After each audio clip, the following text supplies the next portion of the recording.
For almost 6 months now, I've been using the Samsung Z Fold 6 as my everyday vehicle.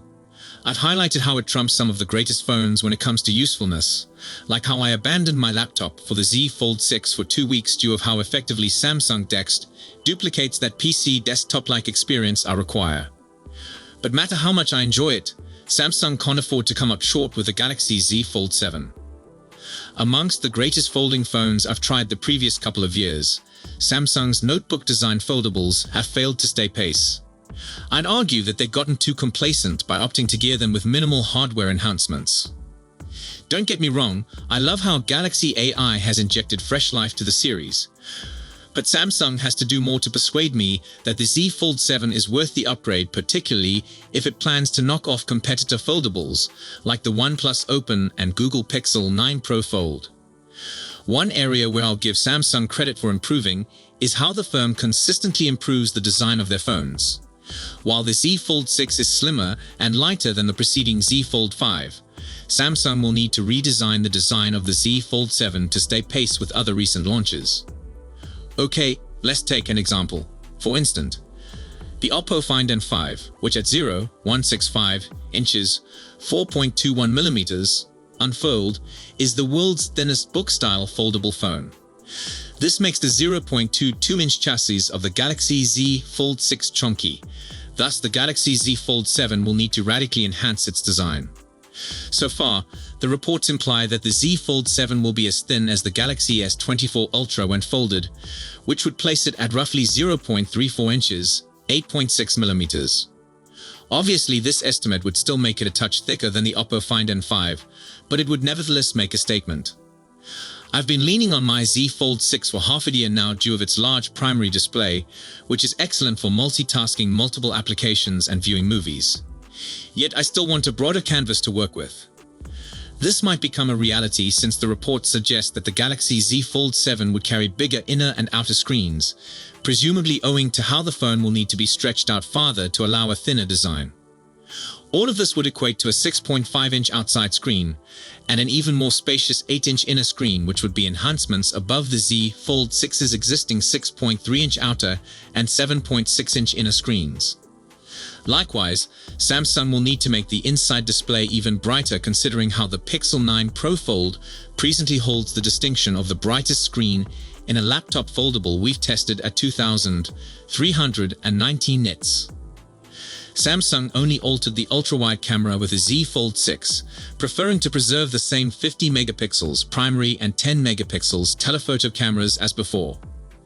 However, this might change with the Z Fold 7 since it's believed to have a 200 megapixels primary camera, as on the S25 Ultra. If this turns out to be accurate, then I'd expect to receive an updated telephoto camera as well, considering how Samsung could achieve respectable zooming with the use of pixel pinning methods with the primary camera. Instead of the same 3x optical zoom, I'd prefer for the Z Fold 7 to have up to 5x optical zoom to match the Pixel 9 Pro Fold in this area. I'd want to see the inside display selfie camera enhanced also, since it's a lot softer looking than the outside screen one. Open Canvas on the OnePlus Open revolutionized my idea of how multitasking should be done on large screen smartphones, and Samsung has to replicate it at the absolute least. The present method that Samsung employs, dubbed multi-window, is useful to get things done, but it might be better. The reason why I favor Open Canvas over Samsung's solution is because of how the screen dynamically changes to display applications in the full screen modes. Even while I enjoy how I can run up to 4 applications concurrently on my Z Fold 6, the way they're presented doesn't make them straightforward to utilize. Plus, the 4th app is technically in its own independent window stacked on top of everything else. I hope Samsung overhauls the multitasking experience with the Z Fold 7, particularly if it's truly getting a bigger primary display. I've argued to numerous people how the Z Fold 6 is worthier of having a S Pen than the S25 Ultra. That's why I don't want Samsung to disregard it with the Z Fold 7. Rumors imply that a redesigned S Pen might include a new tip design that provides for a better writing experience. Specifically, it refers to a new tip that protects users from pushing too hard on the sensitive inner display. While this is excellent, I believe the S Pen is still a chance for Samsung to differentiate itself from all of its competition. Quite simply, I want the S Pen to become the new mouse.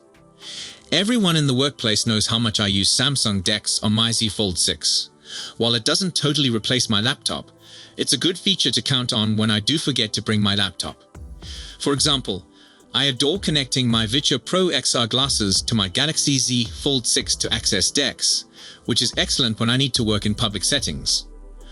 One of the greatest adjustments I'd want to see with Samsung DeX might simply be implemented, like the possibility to support multiple accounts. Similar to how I can log into my work or personal accounts, it'd be amazing if I could do the same with DeX. Furthermore, I would love to see the reintroduction of Air Actions. I've used this with Bluetooth-equipped S Pens in the past to scroll up/down on a web page by flipping the S Pen in the proper manner. My favorite Galaxy Z Fold 6 accessory isn't even from Samsung. It's a phone cover from Spigen that has a kickstand, plus a little space to slip the S Pen into when I'm not using it. Since the Z Fold 7 blurs that delicate line of being a tablet, I would love to see additional accessories for it. One of the best accessories I've seen from Samsung has to be the flip suit covers for the Z Flip 6, which provides a new degree of customization with its LED lights. I want the Z Fold 7 to acquire something similar since it's missing in this area. Even though there's no indication whether Samsung will provide the Galaxy Z Fold 7 2i2 support, I truly hope it does, since it may be beneficial at introducing new accessories. Take a look at how Apple offers a selection of combination keyboard shells that convert the iPad into a hybrid MacBook. Next, with flip phones now becoming ubiquitous, smartphone lovers have been hoping for a cheap Samsung flip-style phone for years. In the previous several years, various leaks and reports have revealed that the South Korean phone manufacturer is working on a FE series flip phone, but recently released renderings of the handset show that the widely speculated Galaxy Z Flip FE may finally enter the market this year. The Galaxy Z Flip 7 FE will take the Z Flip 5's 3.4-inch cover screen and sport a 6.7-inch inside display. The photos also imply that the phone would appear remarkably comparable to the Z Flip 6. On the hardware side of things, the Z Flip 7 FE is said to be powered by the Exynos 2400E processor, a significantly toned-down version of the Exynos 2400, which made its debut on the Galaxy S24 FE. The rear of the phone is reported to have a dual-camera arrangement with a 50-megapixels main sensor and a 12-megapixels ultra-wide shooter. The Galaxy Z Flip 7 FE is reported to come with One UI 7 based on Android 15 out of the box and receive 7 years of software updates and security fixes.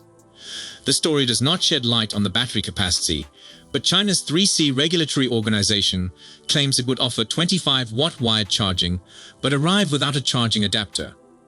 On the other side, Samsung leads the foldable smartphone industry and offers two unique lines of folding devices, the Z Flip.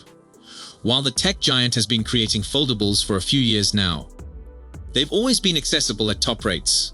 For instance, the Z Flip 6 launched at $1,100 for the 256 gigs variant.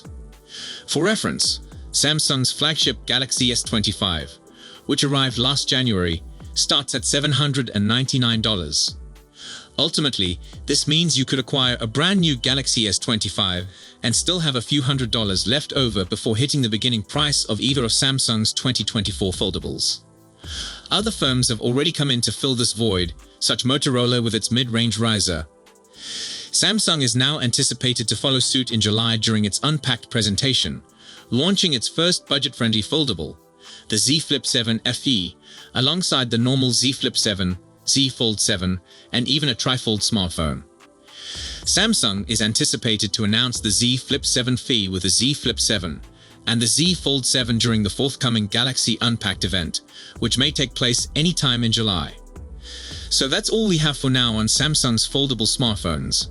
Stay tuned to our channel for more updates on this exciting tech. Don't forget to like and subscribe to our channel and hit the bell icon to stay notified when we post new videos.